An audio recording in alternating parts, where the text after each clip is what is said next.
Dari Nida. Assalamualaikum Ustaz. Waalaikumsalam warahmatullahi wabarakatuh. Ibu Nida, bagaimana hukum sholat orang bacaan sholatnya tanpa kedengaran diri sendiri? 2. Ibu Fatma Risa, Ustaz, bolehkah kita bayar upah pekerja kebun dengan hasil kebun yang dipanen? Pak Anwar, Ustaz, ada hadis menyatakan siapa mendengar azan lalu tidak mendatanginya, maka tidak ada sholat baginya kecuali bila ada uzur. Mohon penjelasannya Pak Ustaz. Ibu Andi Nur Hidayati, Ustaz, apa hukumnya menggabungkan 4 mazhab dalam sholat? Ustaz, kalau kita tidak boleh menyebut Tuhan, bagaimana kalau kita berdoa dengan Rabbana, artinya Tuhan kami? Mohon penjelasan Pak Ustaz. Jangan lupa subscribe, like, and share. Dari Nida. Assalamualaikum Ustaz. Waalaikumsalam warahmatullahi wabarakatuh. Ibu Nida, bagaimana hukum sholat orang bacaan sholatnya tanpa kedengaran diri sendiri? Allahu Akbar. Sah, tapi tak afdal, tidak sesuai sunnah Rasulullah SAW. Cerita sah tak sah? Sah. Tapi kalau cerita afdal tak afdal? Tak afdal. Mana berani Ustaz berani mengatakan sholat dia itu tidak ngikut sunnah? Memangnya pernah Ustaz melihat Nabi sholat? Saya nggak pernah melihat Nabi sholat, tapi sahabat ada yang melihat Nabi sholat. Namanya Khabbab ibnul Arth. Ya Khabbab, ya, apakah engkau pernah melihat Nabi sholat? Pernah. Bagaimana Nabi sholat?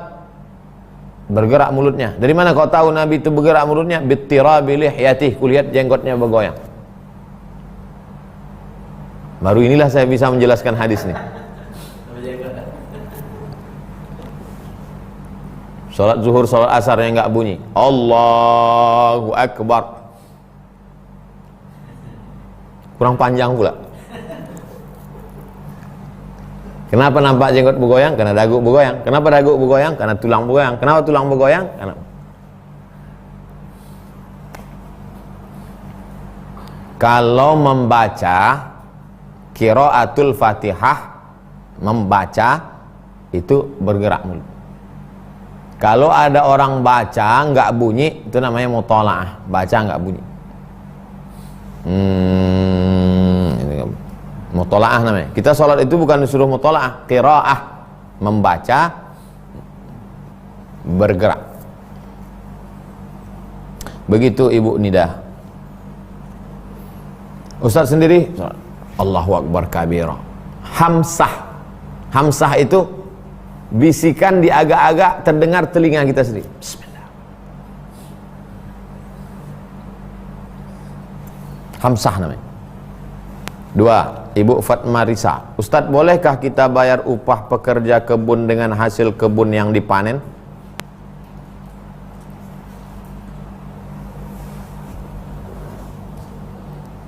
Ibu bertanam sawit 2 hektar. 2 hektar sawit. Dapatlah bulan itu 3 ton. Kali 1.000 rupiah 3 juta. Upah panen, upah pupuk diambil dari 3 juta. Boleh, 3 juta itu memang punya ibu, diambil dari situ. Ini upah pupukmu, ini upah panenmu. Memang begitulah. Gak mesti, ini gak boleh diganggu, harus dari kebun kacang hijau. Oh, enggak. Bolehkah kita membayar upah pekerja kebun dengan hasil kebun yang dipanen? Iya, memang begitu.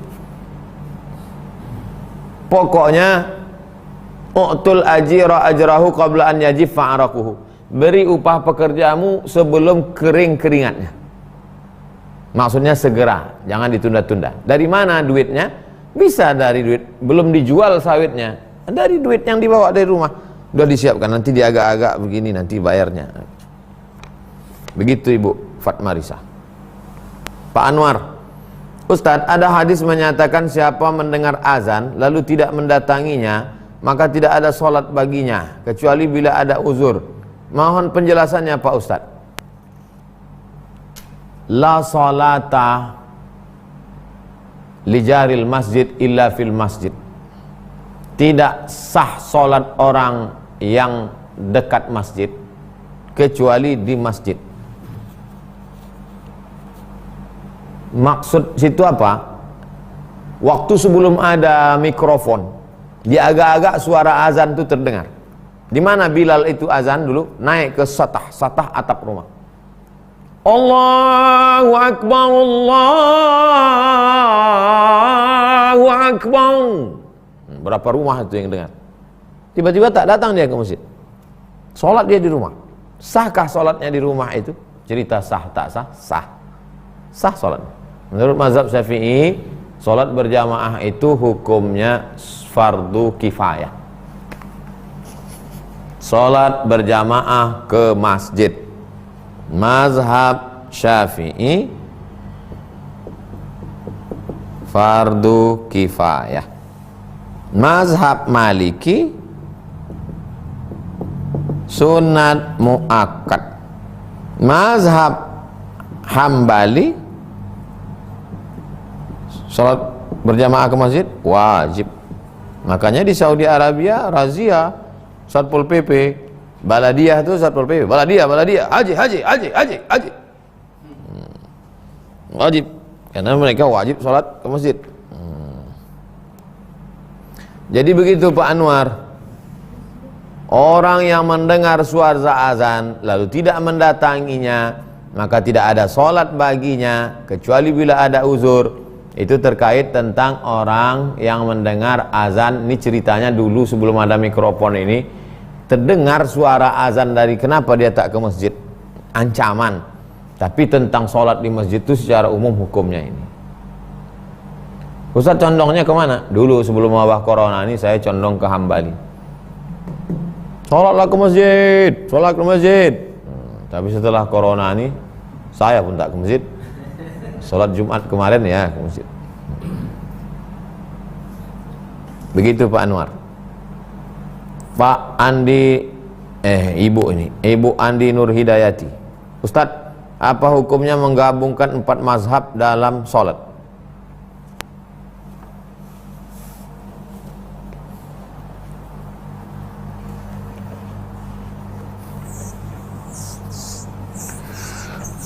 Menggabungkan mazhab, bahasa fikih istilahnya adalah talfik.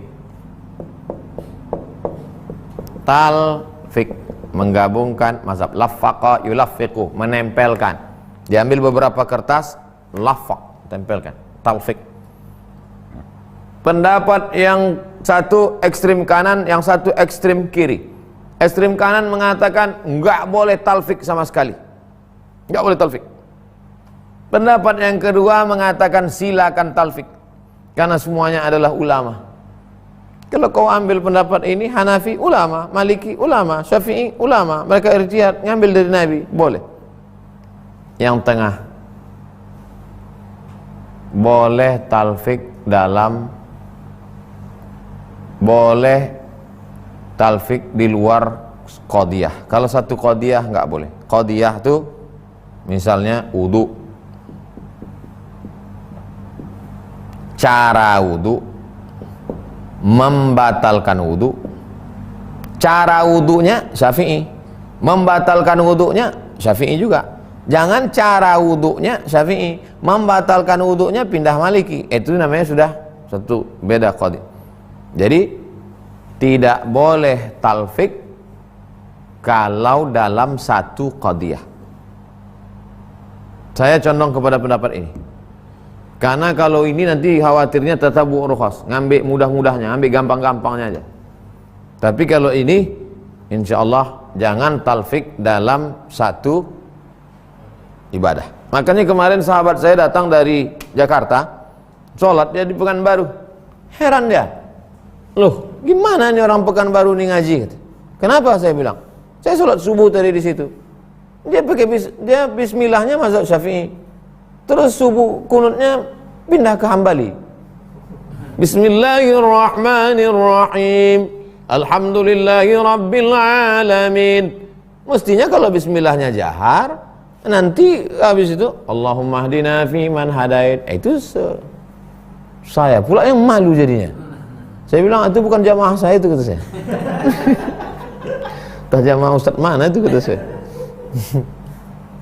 Jadi mestinya kalau nggak pakai kunut subuh, nah itu yang nggak pakai kunut subuh itu mazhab Hambali atau mazhab Hanafi. Mazhab Hanafi dengan Hambali seperti Muhammadiyah. Muhammadiyah itu tepat itu. Bismillahnya sir dan nggak pakai kunut. Nah, itu yang sepaket. Bismillahirrahmanirrahim. Alhamdulillahirabbil alamin, arrahmanirrahim. Dan rakaat kedua dia nggak pakai kunut. Tapi kalau bismillahnya jahar terus nggak pakai kunut, nah itu mungkin SD-nya NU, SMA-nya Muhammadiyah.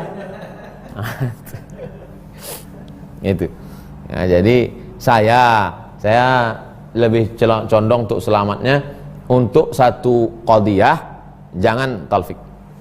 Cara sholatnya, cara membatalkannya, cara baca fatihahnya, cara kunut subuhnya, itu pahami menurut satu mazhab. Nah, itu dia. Tapi kalau lain qadiyah nggak apa-apa. Cara wudunya Maliki, sholatnya Syafi'i. Itu dah beda qadiyah, karena antara sholat dengan wudu tidak lagi satu qadiyah, satu masalah. Begitu Ibu Andi. Pusing saya Pak Ustadz. Nah, jangan campur-campur mazhab. Maulah. Ustadz, kalau kita tidak boleh menyebut Tuhan, bagaimana kalau kita berdoa dengan Rabbana, artinya Tuhan kami? Mohon penjelasan Pak Ustadz.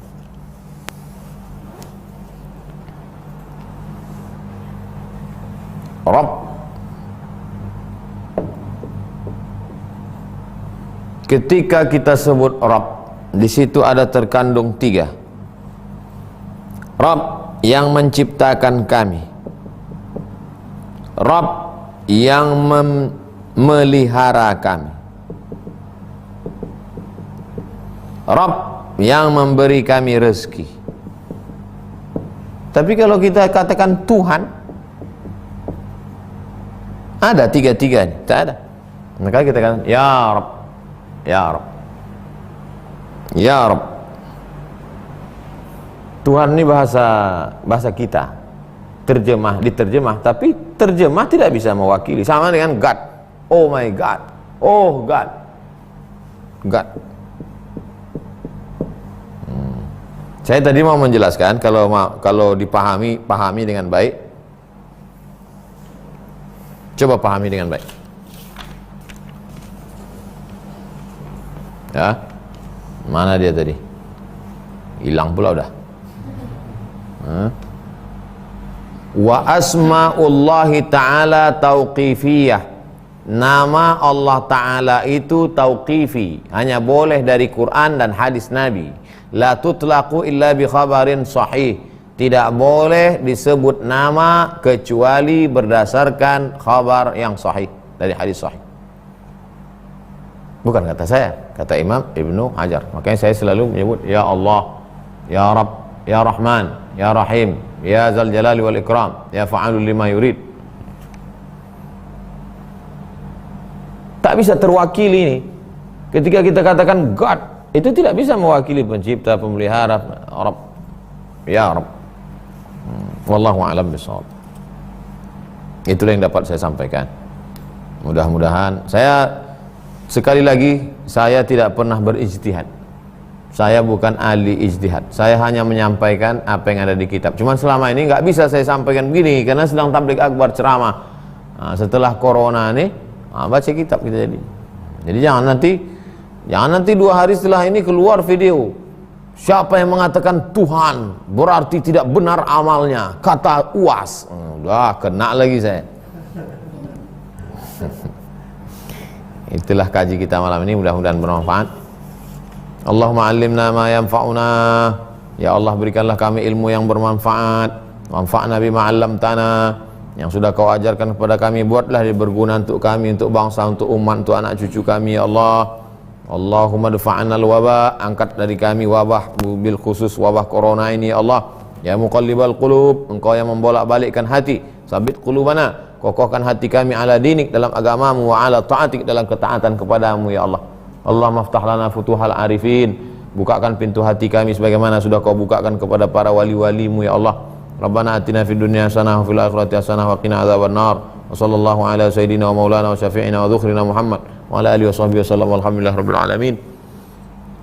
Kita tutup dengan baca kafaratul majlis. Subhanakallahumma wa bihamdika asyhadu an la ilaha illa anta astaghfiruka wa atubu ilaik. Wa sallallahu ala nabiyyina Muhammad wa ala alihi washabbihi wasallam, walhamdulillahirabbil alamin. Wassalamualaikum warahmatullahi wabarakatuh.